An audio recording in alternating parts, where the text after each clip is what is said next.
समस्त अनायास daily degree धारकों का स्वागत है आपके अपने यूट्यूब चैनल एम के टीचिंग पॉइंट में। साथियों बात करेंगे गजट राजपत्र प्रकाशन मामला हाईकोर्ट सुनवाई के पेज में। निवेदन करेंगे वीडियो को बिना स्किप किए हुए अंत तक देखें और सभी साथियों को शेयर करें। जो साथी चैनल पर पहली बार विजिट कर रहे हैं तो कृपया चैनल को सब्सक्राइब करके बेल आइकन प्रेस कर लें। जैसा कि साथियों आप सभी को अवगत करा दें, ये केस इलाहाबाद हाईकोर्ट में स्पष्ट तौर पर सुनवाई को लेकर के आज सूचीबद्ध था। साथियों आज की सुनवाई समाप्त हो चुकी है।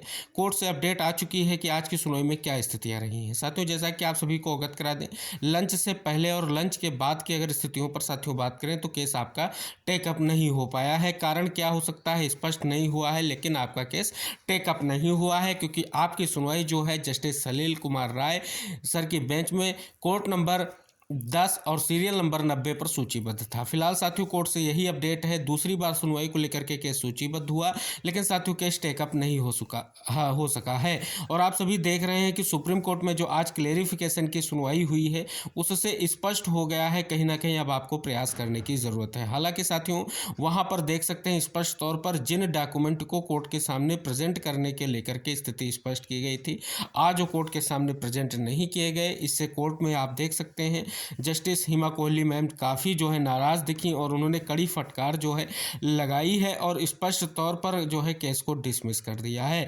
तो साथियों एक बार आप सभी को अवगत करा दें, जो क्लेरिफिकेशन था डिसमिस होना कहीं ना कहीं आप सभी लोगों के लिए स्पष्ट तौर पर एक अहम और बड़ा झटका कहा जाएगा, जिससे स्पष्ट हो रहा था कि ऑन गोइंग भर्ती को लेकर के अहम निष्कर्ष निकलेगा। फिलहाल साथियों क्या स्थिति रही आप देखेंगे। कोर्ट की सुनवाई का जो वीडियो आया है उसमें आप सभी को अवगत करा दें, जो मकीजा मैम जो पिछली सुनवाई में बहुत सारी और अहम निष्कर्ष की स्थितियों को लेकर के कोर्ट को अवगत कराया था, आज क्या कारण रहा वो कोर्ट में अपेयर नहीं हो सकी। और सभी साथियों को अवगत करा दें आज की स्थिति अगर देखेंगे तो एनआईएस डीएलएड की तरफ से उपस्थित जो एडवोकेट थे वो प्रेयर करते नजर आए कि इस केस को पास ओवर कर दिया जाए।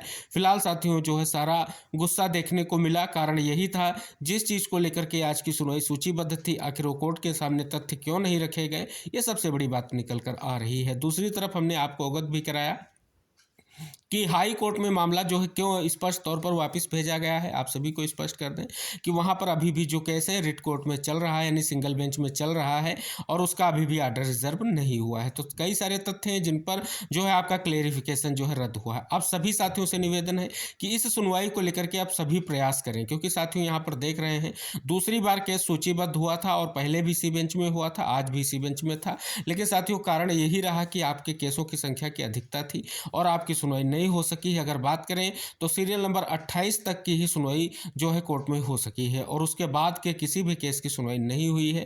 तो स्पष्ट हो रहा है अब आपको यहाँ पर जो है पहली बात तो आपको प्रयास करना पड़ेगा, अगली सुनवाई जब भी सूचीबद्ध हो तो केस को मेंशन जरूर कराया जाए जिससे आपकी सुनवाई हो सके, और मेंशन होगा तो आपकी सुनवाई अवश्य होगी। वो मेंशन केस चाहे लंच के बाद सुना जाए, लेकिन फिलहाल सुनवाई जरूर होगी। फिलहाल साथियों आप सभी को अवगत करा दें आज की सुनवाई का सार यही है कि आज की सुनवाई जो आपके गजट राजपत्र प्रकाशन को लेकर के याचिका थी इलाहाबाद हाई कोर्ट की, उसकी सुनवाई नहीं हो सकी है और आप सभी को अब प्रयास करना पड़ेगा, क्योंकि साथियों एक तरफ क्लेरिफिकेशन आपका जो है स्पष्ट तौर पर जो है डिसमिस किया गया है। अब साथियों सभी के लिए क्या कुछ महत्वपूर्ण चीज़ें हैं, ये राजपत्र प्रकाशन का मामला क्यों महत्वपूर्ण है, क्योंकि आप देख रहे हैं स्पष्ट तौर पर जब से 28/11 का जजमेंट आया है, चाहे नंदन बोहरा सर हो चाहे आप सभी साथियों प्रयास कर रहे हैं कि गजट जरूर प्रकाशित हो।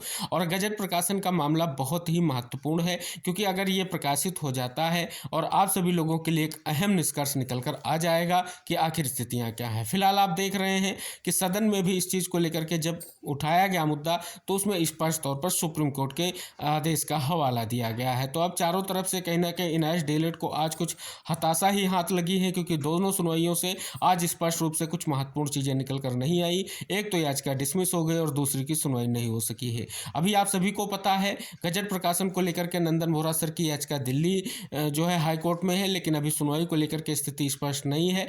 अब साथियों बात कर लें अगर सुप्रीम कोर्ट की तरफ अगर आप देख रहे हैं तो अब आप रिव्यू पिटीशन को मजबूती के साथ आगे लेकर के जाइए। अगर आप हाई कोर्ट की तरफ आ रहे हैं तो राजपत्र प्रकाशन को लेकर के जो ये केस किया गया है बहुत ही महत्वपूर्ण है, और जिस दिन साथियों ये केस सुनवाई को लेकर के सूचीबद्ध हो गया और सुनवाई हो गई, क्योंकि साथियों सूचीबद्ध हो रहा है लेकिन सुनवाई नहीं हो रही है, लेकिन अगर जिस दिन सुनवाई हो गई एक ही सुनवाई में जो स्पष्ट रूप से पार्टी बनाई गई, रिस्पोंडेंट बनाए गए हैं, उनसे जो है प्रत्युत्तर जरूर मांगा जाएगा। ये स्पष्ट तौर पर कहीं ना कहीं बहुत ही महत्वपूर्ण है और साथियों केस जरूर टेकअप होगा। आज नहीं तो अगली सुनवाई को लेकर के हमें प्रयास करना पड़ेगा। और पिछली भी सुनवाई सुनवाई में हमने आपको अवगत कराया था कि केस को बिना मेंशन कराए सुनवाई नहीं हो सकती है, क्योंकि जो आपका सीरियल नंबर दिख रहा है वो बहुत ही कहीं ना कहीं उसमें संख्या हो जाती है उससे पहले केसों की, जिसके कारण आपका केस टेकअप नहीं हो जाता है। कोशिश ये की जाए आपका केस टॉप 10 केस में जरूर टेकअप हो और टॉप 10 केस में मेंशन किया जाए, जिससे स्थिति स्पष्ट हो सके और आपकी सुनवाई हो सके। हालांकि साथियों, आज की सुनवाई को लेकर के फाइनल अपडेट आ चुकी है। अगली सुनवाई पर आप सभी को प्रयास करना होगा कि केस को जल्द से जल्द टेकअप कराने के लिए प्रयास करना होगा। ये आप सभी लोगों के लिए अति महत्वपूर्ण रहेगा, क्योंकि अब जो है हमें एनआईएस डीएलएड के हर उस पहलू को आगे लेकर के जाना है। फिलहाल साथियों, आज सुप्रीम कोर्ट की जो नाराजगी दिखी, जो बेंच की नाराजगी निकल कर आई है आपके मैटर को लेकर के, कहीं ना कहीं वो आपके लिए सकारात्मक नहीं कही जा सकती, क्योंकि इसके लिए आप सभी को पता है आगे जो आने वाले केस हैं अगर इसी बेंच में अगर आपके लिए सूचीबद्ध हो जाते हैं तो कहीं ना कहीं आप सभी लोगों के लिए चीज़ें स्पष्ट होने के बजाय, कुछ सकारात्मक पक्ष होने के बजाय चीज़ें स्पष्ट नहीं होंगी। पिछली सुनवाई में आपने देखा था जिस प्रकार से आर्गूमेंट किए गए थे, पूर्ण संभावना थी एक सकारात्मक निष्कर्ष निकल कर आएगा, लेकिन आज साथियों क्या स्थितियां रहीं जो ऐसी स्थिति रही कि स्पष्ट नहीं हो सका। आशा की जाती है कि आगे आने वाली सुनवाइयों में इस प्रकार की आपके द्वारा त्रुटियां नहीं होंगी, स्पेशली जो याचिकाकर्ता है इस चीज़ को लेकर के स्पष्ट हो जाएं कि इस चीज़ को लेकर के आगे ऐसी कोई त्रुटि नहीं होनी चाहिए, जिससे आप सभी लोगों के लिए आगे आने वाले केसों में स्पष्ट तौर पर सुप्रीम कोर्ट से ऐसी फटकार आपको देखने को मिले। फिलहाल आशा की जाती है कि आगे की सुनवाइयों को लेकर के हमारा सबका यही प्रयास होगा, चाहे वो राजपत्र प्रकाशन का केस हो, चाहे आपका स्पष्ट तौर पर क्लेरिफिकेशन केस हो, चाहे आपका स्पष्ट तौर पर रिव्यू पिटीशन का केस हो, सभी केसों के लिए महत्वपूर्ण हो जाता है कि एक मजबूत एडवोकेट पैनल को उतारना और कंटिन्यू रूप से उस मैटर को आगे लेकर के जाना।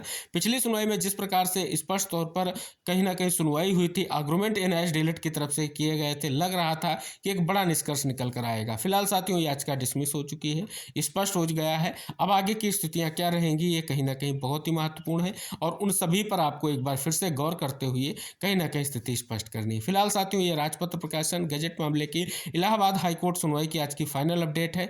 जरूर शेयर कीजिएगा सभी साथियों तक। सभी साथी वेट कर रहे हैं कि आज की सुनवाई से संबंधित क्या स्थितियां हैं, आज की सुनवाई में क्या हुआ है। तो साथियों, स्पष्ट यही है कि आज की सुनवाई में केस टेकअप नहीं हो सका है, सुनवाई भी नहीं हुई है।